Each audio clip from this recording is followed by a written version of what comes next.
Welcome back to another video. It's Jonesing for Stocks. Facebook recently announced that its parent company will be renamed to Meta, and under this Meta umbrella will remain the company's Facebook, Instagram, WhatsApp, and Oculus. This is similar to when Google announced Alphabet back in 2015, which would oversee Google, YouTube, Waymo, Fitbit, and others. But what is the Metaverse? For a simple explanation, the Metaverse is a virtual environment where you can create, explore, and develop with people who aren't in the same physical space as you. But Facebook's announcements will primarily be focusing on AR and VR equipment. But I'll let Mark Zuckerberg explain his company's vision in his recent Meta announcement. One part of this is Horizon Home, which is our early vision for a home space in the metaverse. Horizon Home is the first thing that you'll see when you put on your Quest headset. Today, there are already a bunch of options to choose from, and in the future, anyone will be able to create one. We've just called it home until now because it's been missing something very important: people. Soon, we're going to be introducing a social version of home, where you can invite your friends to join you as avatars. You'll be able to hang out, watch videos together, and jump into apps together. Then, there is Horizon Worlds, which is where you can build worlds and jump into them with people.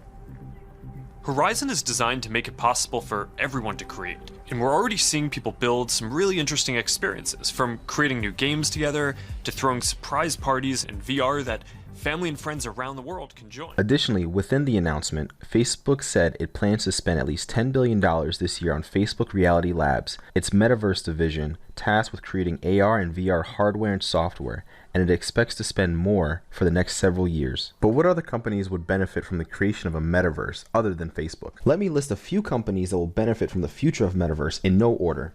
Microsoft, which is currently the most valuable company, overtaking Apple during the last quarter earnings release. Microsoft has been developing their Mesh and HoloLens platform, so it's not new to this space. So it has plenty to gain and is already prepared for the move. Recently, they were awarded a $22 billion contract with the US Army to aid military training, so this would assist the enterprise and military expansion of Microsoft. Google is a titan in the tech industry and has been developing its AR platform and will likely establish a foothold early. Google was even early in the virtual development with its Google Glasses in 2013, which they discontinued in 2015.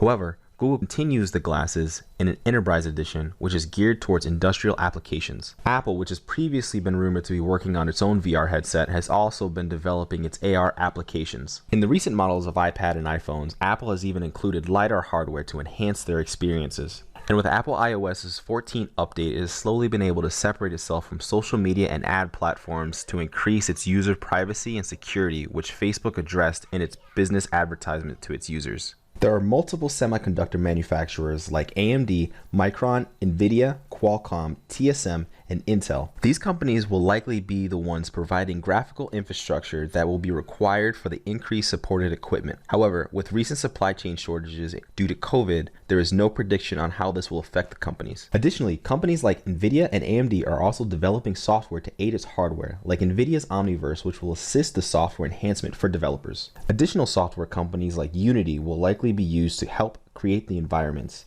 The Unity engine is currently used in equipment from cell phones to vehicle dashboards and is already in VR games like Beat Saber, Superhot, and Job Simulator. However, in the software engine competition, it should be noted that the Unreal Engine created by Epic Games still remains private with no confirmed IPO date. Roblox, which recently IPO'd earlier this year, already has a virtual platform for its users to develop and create worlds. In April of 2021, Roblox had over 200 million monthly active users. 70% of the Roblox user base is currently under the age of 16, so the platform may see the user base grow with the company, depending on how it shifts. Amazon, the retail giant, will likely add to its virtual shopping platform, as the company currently offers AR capabilities, allowing its users to view products in their homes before purchasing. Amazon has also filed a patent for an AR mirror, which allows its users to view themselves in virtual clothing, which has recommended designs for its consumers. Additionally, the metaverse can allow multiple companies to create a new platform to include a metaverse financial system. Facebook has yet to release its cryptocurrency Diem, previously known as Libra, and may try to implement this as part of the metaverse plans for their central currency on the platform. However, there are many other cryptocurrencies that will likely find its way onto the platform. Meta and other companies will be developing their virtual platforms in the years ahead, and if there are any other companies or cryptocurrencies that will succeed, let me know down below. And before you go, don't forget to like and subscribe and check out my other videos.